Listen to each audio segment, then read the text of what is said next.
So without further ado, I'll leave the floor to Marie Krarup. And before I do that, I'd like to thank her very much. It's because of Marie Krarup that we are here today.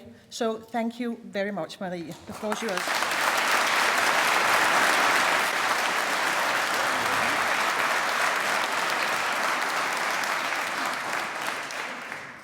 And as we are out of time and we want to hear what Tommy Robinson has to say, I will only say that I'm very happy that I, as a parliamentarian, am able to provide you with this hall where we can hold meetings that are high security, which this is, as I understand it. So I'm very happy that the Free Speech Society has invited you. I'm looking very much forward to hear what you're saying, and I'm happy that it's possible to host you here in the Parliament. So thank you for coming.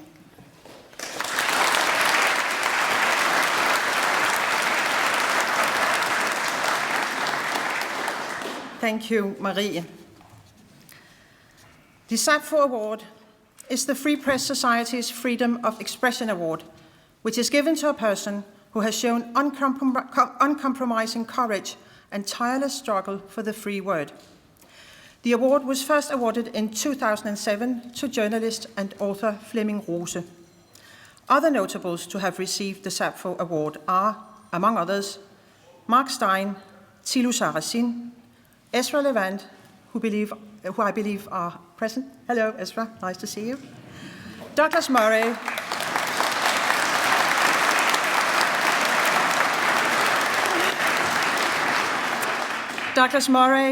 and the regrettably late Sir Roger Scruton. All of them prominent opinion makers who have in every way exhibited great personal courage and steadfastness, often standing in the middle of opposition headwinds and conflict, and often with significant consequences for their own lives and their work. Tommy Robinson, today's recipient of the Sappho-pris, does not differ in this regard to previous recipients. If anything, he can be said to be the very personification of the particular fearlessness and uncompromising courage needed. Indeed, he is the recipient of the Sappho-pris who has had to endure the most for saying what he thinks while standing firm on his position. Both he and his family have been threatened and attacked by his opponents. He has been singularly harassed by British authorities and police force. He has been shamed and defamed by politicians, opinion makers, and mainstream media. He has been blocked on virtually every social platform. And for the past 2 years, he has been subject to court cases and prison sentences, one after the other, based on highly questionable cases. Cases that would otherwise have never triggered a prison sentence. All this in an attempt to shut him up. What is it that Tommy Robinson has done that is so dreadful that the ruling classes are almost all unanimous in wanting to remove him from the public sphere, making of him a non-person in line with dissidents during the Soviet era? It is, upon scrutiny, very difficult to see. As an Islam critic, he has for many years pointed out the negative social and cultural consequences of the growing population change that is taking place in England these years. A population change which is causing more and more conflict in the UK community, with Islam at its core. As a street journalist, he has uncovered a number of cases representing the rising social problems and inequalities in English society. He has tirelessly covered the lawsuits in the wake of the grooming scandals, and thus also maintained that all these horrific abuses against British girls down to the age of 13 were not only committed almost exclusively by Muslim men, but he has also highlighted the horrifying fact that British authorities for years chose to turn a blind eye to these abuses rather than risk being called racists by intervening. He has furthermore organized freedom of speech rallies.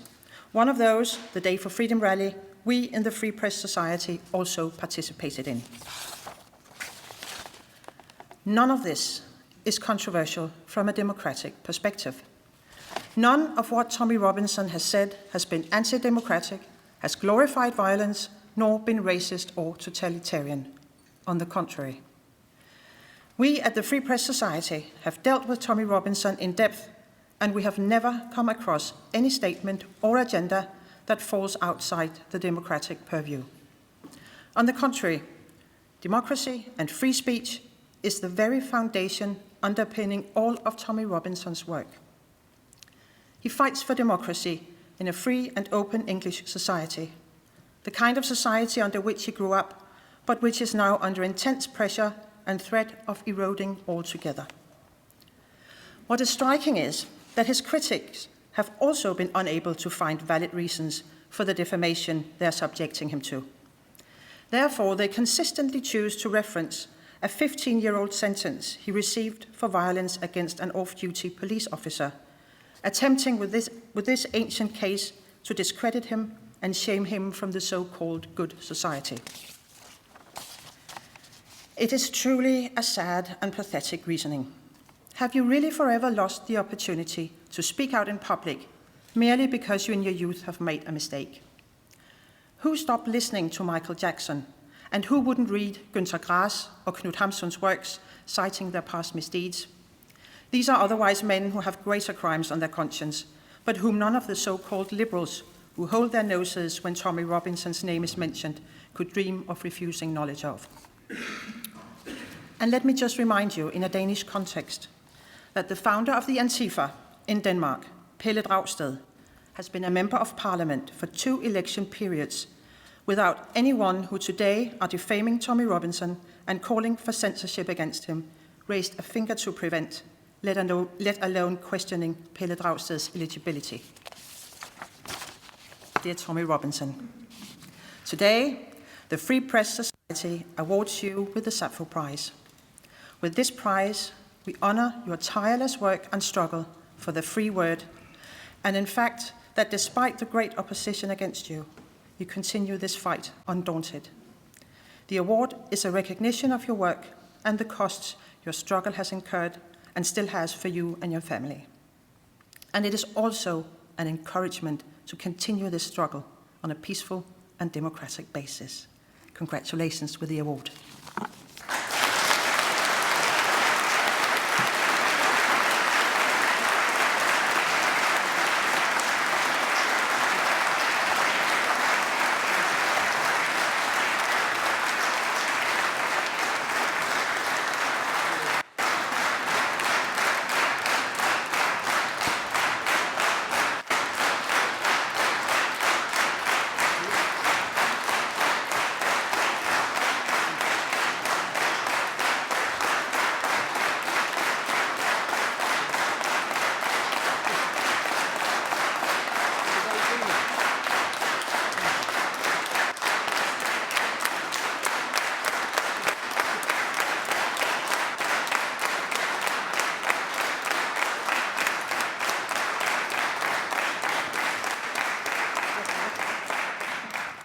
Thank you. And the next speaker is the Vice Chairman of the Free Press Society, Michael Pihls.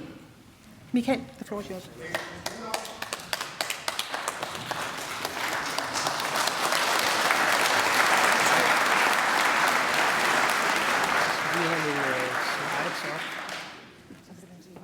Jeg skal lige have mine slides op. Ja, de kommer lige om lidt. Kan I høre mig? Ja. I'm just starting with a quote. Let's see if this works.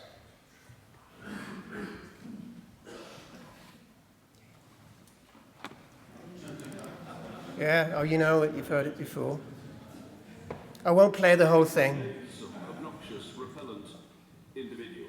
Today we have learned that yesterday, the violent racist thug and fraudster known as Stephen Lennon, Tommy Robinson, was invited onto the estate and wined and That's enough, Anders. Thank you very much. Of Lords Anders, yesterday. that's fine. Mr. Speaker, I understand that sometimes we... Okay, thank you very much. So, how do I get back to my slides here? Anyway, a loathsome, obnoxious, repellent individual. Those were the actual words used by the former Speaker of the House of Commons, Mr. John Bercow, to characterize our distinguished guest today, Mr. Tommy Robinson.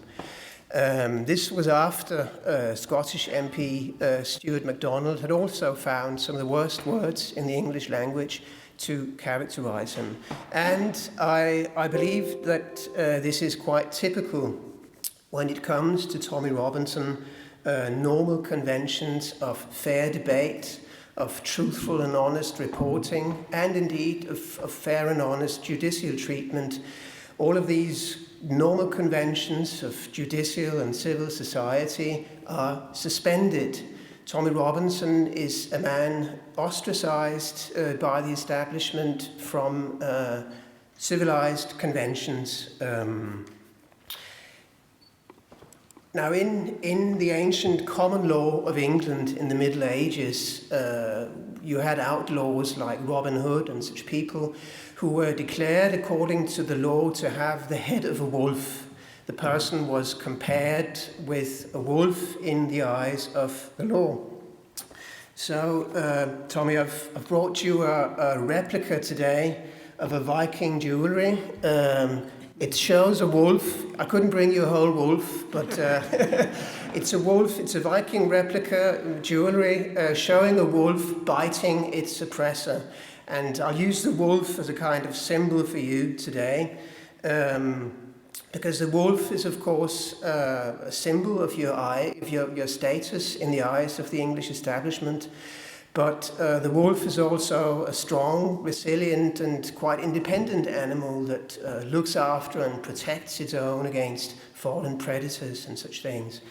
And in the ancient Nordic mythology, we have the Fenris wolf, or the Fenway Wolf, which was a creature destined to wreak havoc during Ragnarok at the end of days and such things. But before that, the Fenris wolf would grow to enormous stature, so that the gods in power became so afraid of him that they decided to put him in chains.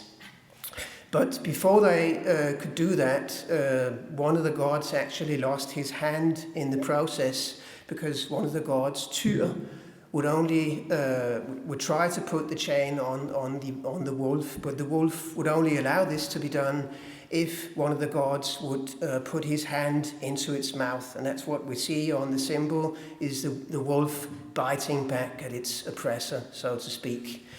Now, the wolf was chained in his cave to Ragnarok, where he would howl his warnings across the land until the gods again tried to silence him by placing a sword across his mouth.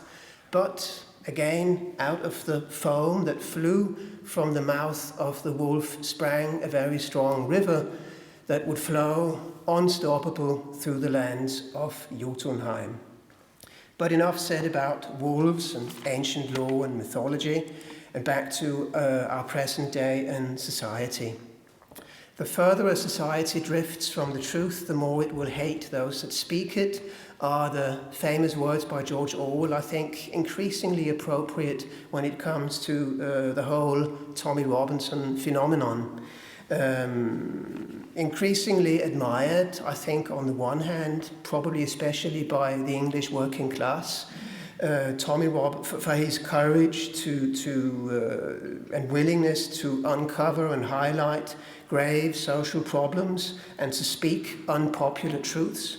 Tommy Robinson is, on the other hand, also a hated man, hated by the mainstream media, hated by politicians, as we just heard, hated by powerful bureaucrats in what you might call the deep state, hated by the extreme political left, and therefore, thereby, also hated by the mainstream media.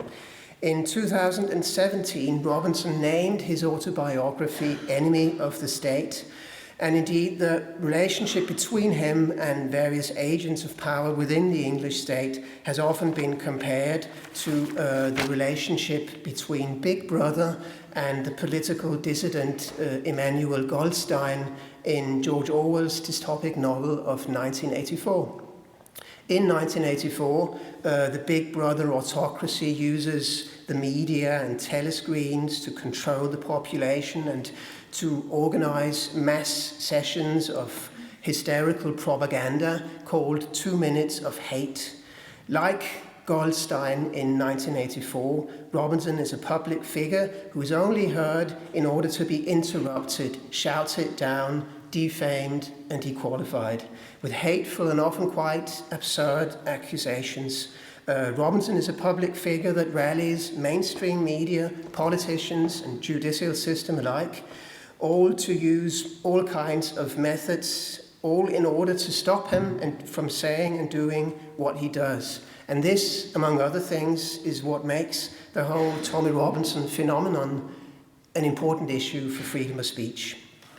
Now, Robinson is not a saint, nor was he ever a Sunday school teacher, but he's certainly not the racist or white supremacist that media, politicians, and academic experts often try to paint him as. Robinson does not buy into white supremacism or ethno-nationalism. He does not see England or wish for England to be a kind of whites-only society, nor does he support any kind of discrimination against ethnic or sexual minorities. Nevertheless, this is often how he is portrayed by the mainstream media, and many articles and television reports bear witness to this media campaign of smear against him. And I'll just give you a few examples. This one I will just mention briefly because I believe Tommy himself will cover it in his speech. This is an excerpt, a quotation from an article from the Guardian newspaper where professed expert on right-wing extremism, Julia Ebner, called him a white supremacist. Some of you might have seen the very entertaining video where Tommy at one point barged in on her and asked her, why am I, please give me a reason why I'm a white supremacist. And she denies, she says, no, I did not call you a white supremacist. This was exactly what she did.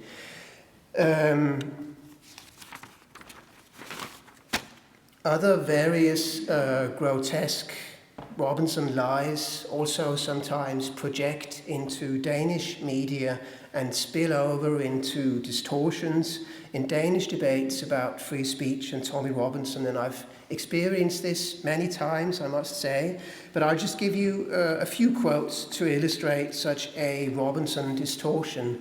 This is a quote from a Facebook page claiming the defense of free speech as its purpose, where I would engage in a discussion. I argued against Facebook's deplatforming of Tommy Robinson when this grotesque question was posed to me by a lecturer of law, I believe, at the University of Copenhagen. And the quotation goes like this. So you think it's all right to terrorize and behead people, do you? Unquote.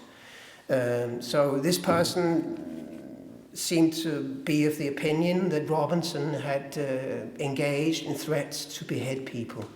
When I asked this university lecturer to give me any kind of evidence, just show me a screenshot or a quotation to substantiate this fraudulent accusation of yours, he declined, of course, because there was no such evidence. It was a falsification, it was untrue, it was a lie.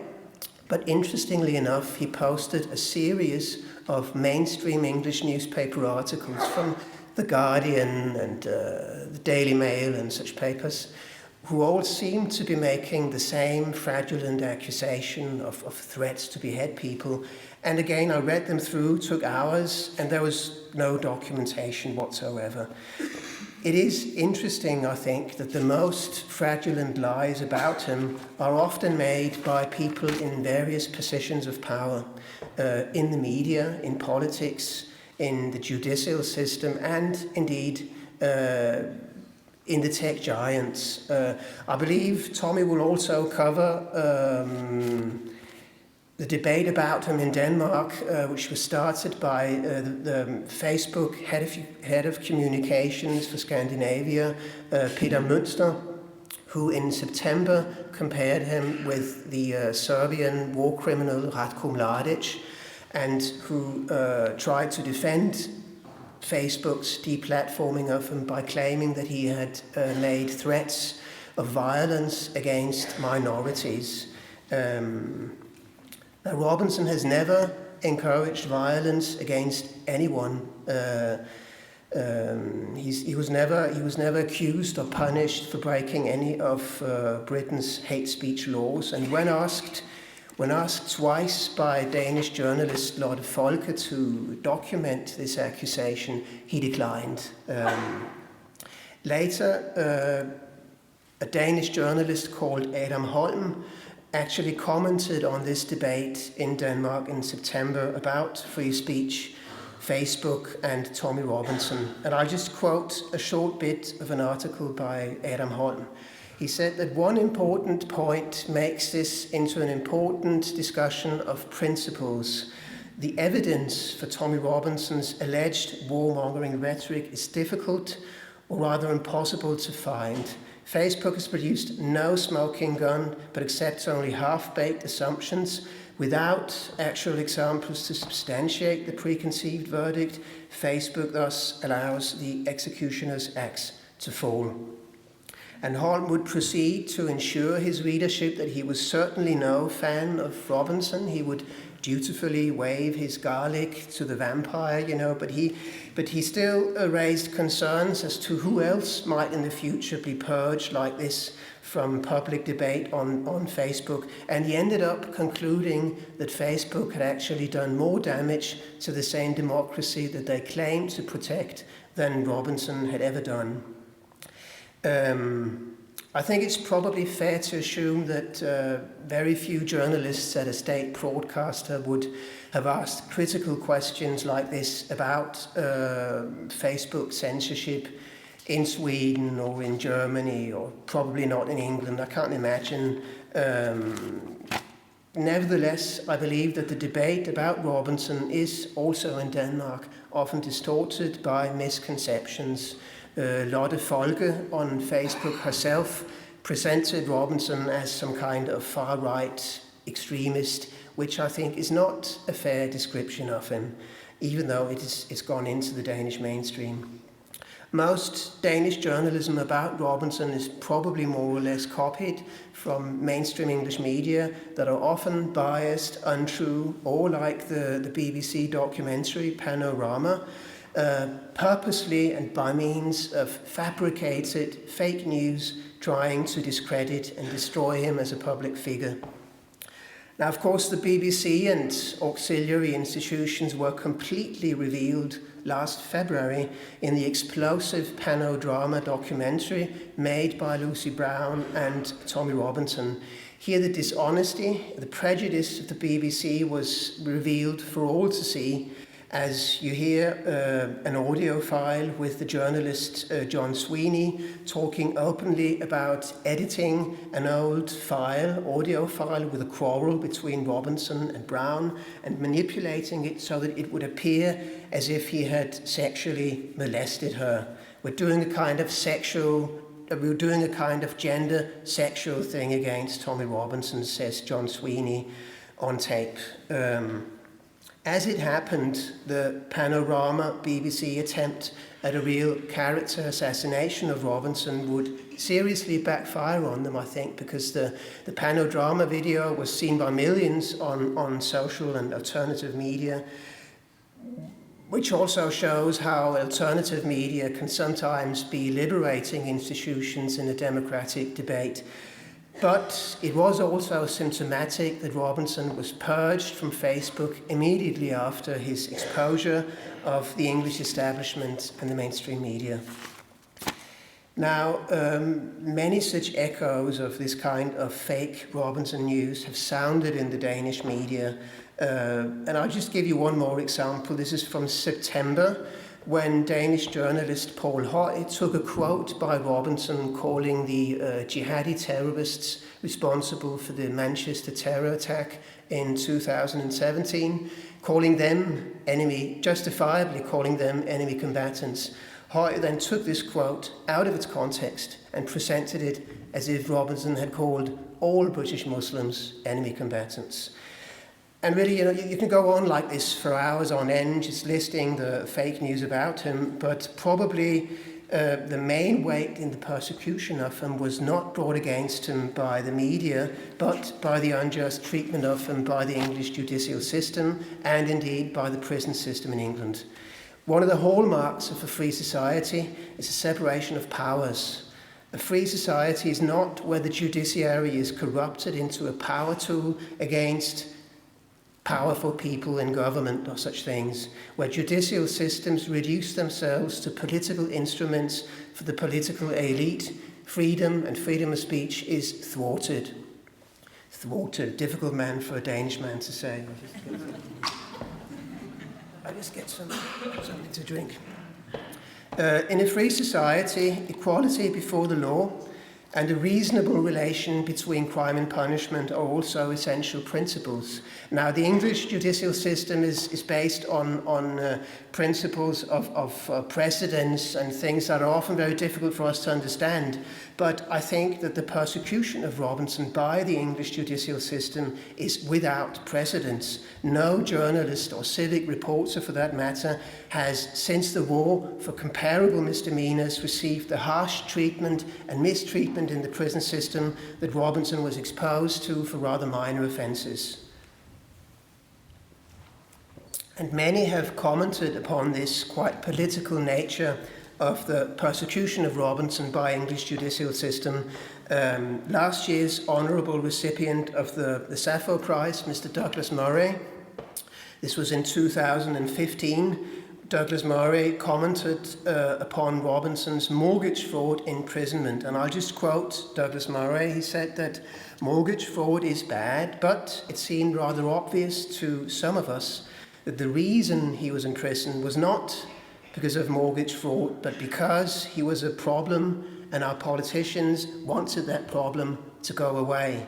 Tommy Robinson was a secondary symptom of a problem, the result of a primary problem that the politicians had done nothing about. His first sentences probably were more or less his own fault. He's made mistakes, and I'm not whitewashing him. In 2005 for engaging in a fight with a police officer, in 2012 for entering America with false travel documents. But I think it is indicative, it is symptomatic that the treatment of him by judicial authorities has been increasingly harsh and disproportionate to the actual offence committed, in step with his actual involvement with street and popular politics. Of course, his political activism developed as a reaction to criminalisation and Islamisation of his own local community.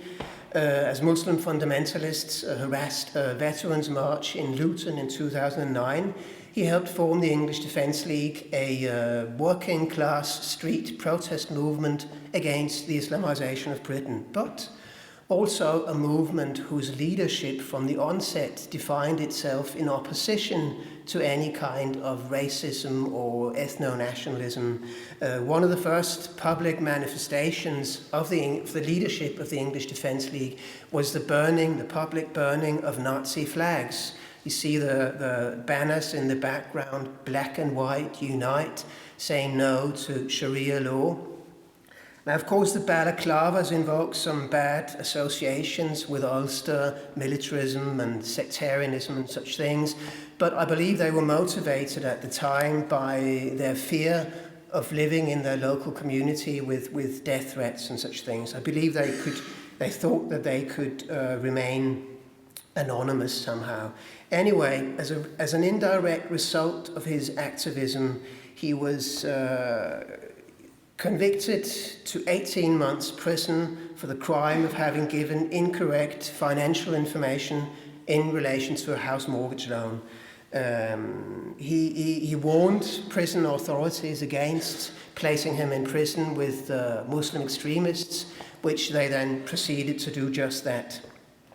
Now, Robinson was in prison for a white-collar offence, mortgage fraud, yet one of the licence terms given to him, one of the conditions upon which he could go on parole, prøveløsladelse in Danish, was that he was to have no contact with the EDL.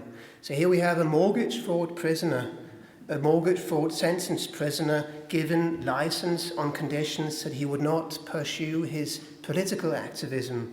I think that the whole political aspect of the judicial treatment of him is quite obvious from the onset. The same could be said about the lengths gone by judicial and social authorities to prevent him speaking his mind at the Oxford Union, where he was also invited to speak in 2014. His probation officer would continually ask him not to give his speech at the Oxford Union, try to influence him not to say any unfavourable things about Islam and such things, all matters that had nothing to do with the crime that he'd been in prison for. As these attempts to influence and curtail his freedom of speech at the Oxford Union failed, his probation officer seemed to hint a threat, remarking that his daughter had some strange bruises on her leg, and this indirect threat of using social services against the children of political dissidents actually reminds me of the ones recently made by Danish social services against our political debater, Charlie Tavakuli. She might be here today, I'm not sure. Is she here today? Well, she might be. She's not here, okay. Anyway, since his early days with the EDL, Robinson was amongst the first in England to speak out publicly against the threat of so-called grooming gangs of predominantly Muslim men who would mass rape and destroy the lives of vulnerable, often working-class girls in England.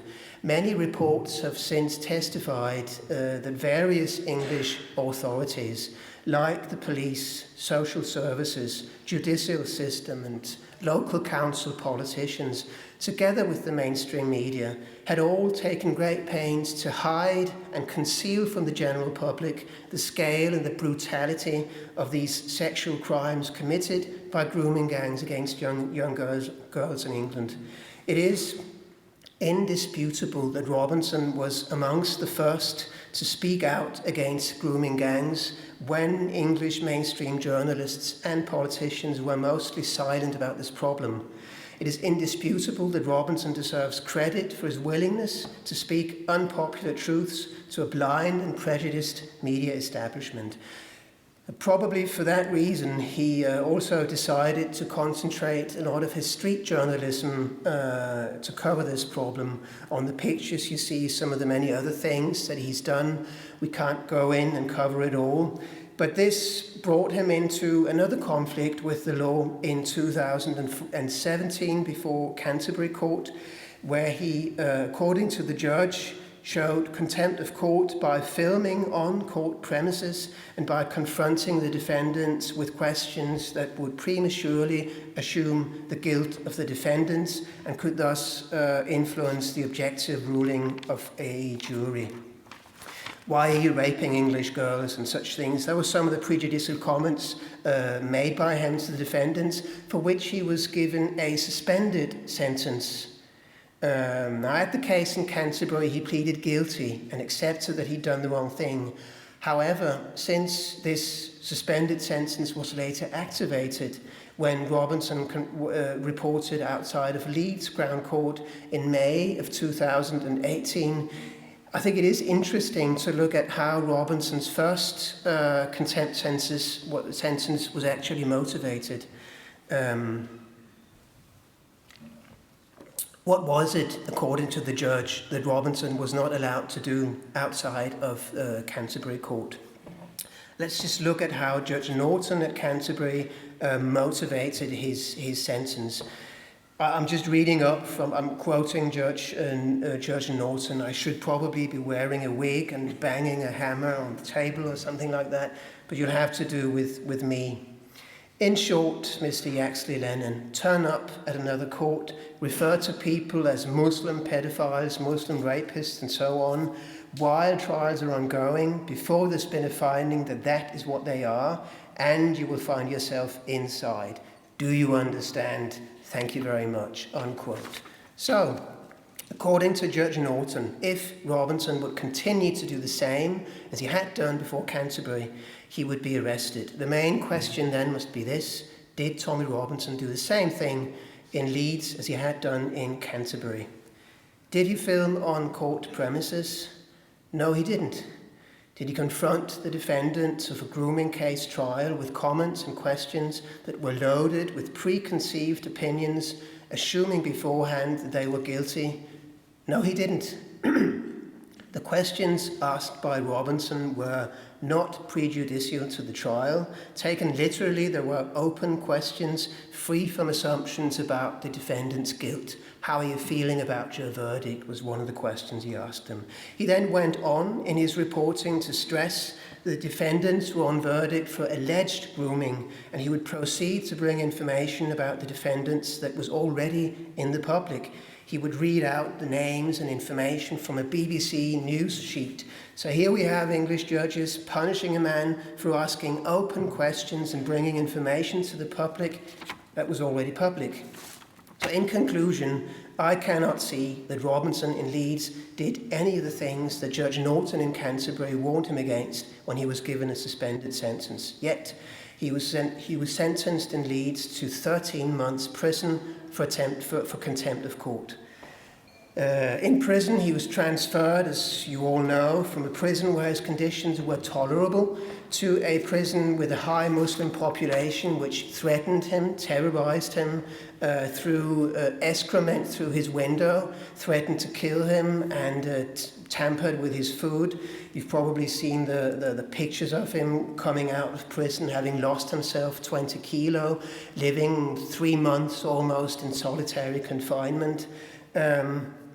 In the fall of 2018, Robinson was released from prison officially because an appeal court had found technical errors, more likely probably also because English authorities were predicting strong public reaction were he to die in prison.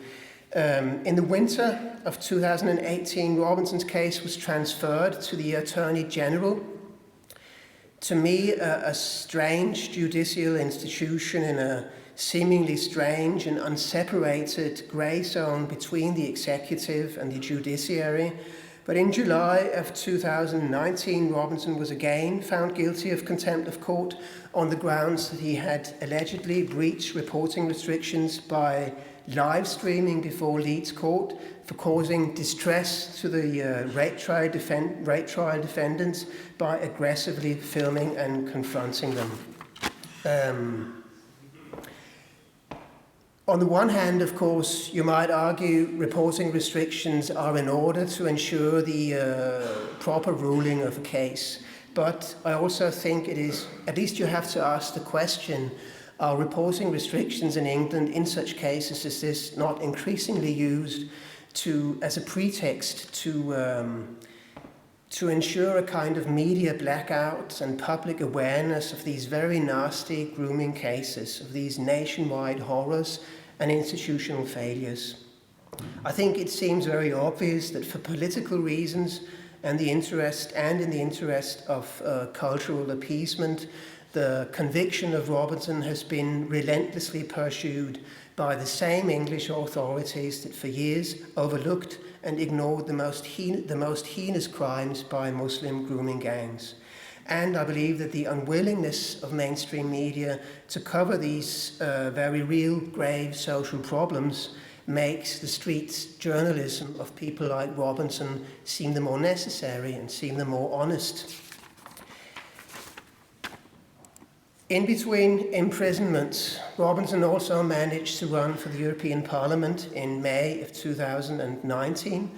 He ran as an independent candidate, probably in order to galvanize working class support for Brexit, but I suspect also as a kind of test of English democracy. If it was such a test, English democracy failed miserably. Twice on his campaign he was violently attacked, which wasn't itself the worst. I think the worst was rather the media condonement of this kind of violence committed against a democratic candidate. A BBC comedian uttered regret that the liquid thrown in his face was not acid but milkshake. And this tune was played in the English media until Nigel Farage was exposed to the same treatment. This really was the same kind of media condonement of violence against a democratic candidate that in Holland had led to the murder of Pim Fortuyn. The most critic breakdown of English democracy, I believe, occurred on Saturday, the 18th of March, when the raw barbaric violence, so to speak, was unleashed against democracy itself in Oldham, where Robinson was holding a peaceful democratic political meeting, attended by families with their children. Now, we won't have time to see the video, but if you've seen the video, you probably have seen it before. You can see that the English police actually escorting for several miles a gang of masked Muslim youth up to the point where Robinson was holding his political meeting. And you see on the video these youth unleash violence and start throwing stones and metal objects the very minute they arrived at the scene. You also see the police with their backs to them doing almost nothing. And the mainstream media and journalists would later try to slur who started and planned this violence against this democratic meeting, as journalists would formulate their reports in the passive voice. Objects were thrown, violence erupted, and so who threw stones, who started the violence? The truth was not to be heard.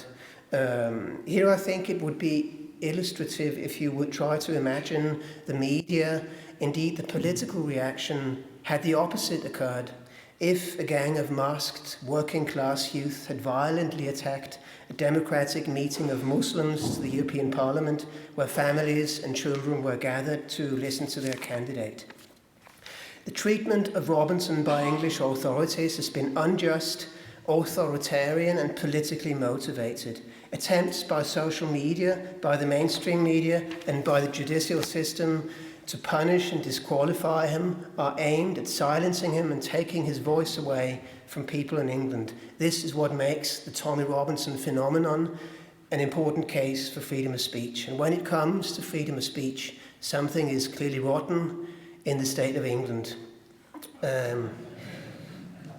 Tommy Robinson's story bears witness to the undemocratic, unjust methods increasingly used by media, judicial system and political authorities in Europe in order to silence public figures critical of Islam and critical of a multicultural development that for the European working class has long since become a brutal nightmare.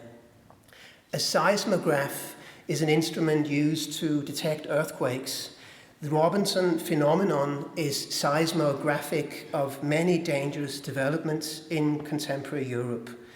Loathsome, obnoxious, repellent is not he, but the treatment of him by the English judicial system. And I'll end this with a few quotes. This is a quote from Montesquieu, the man who preached the separation of powers. There is no crueler tyranny than that which is perpetuated under the shield of law and in the name of justice, Montesquieu said.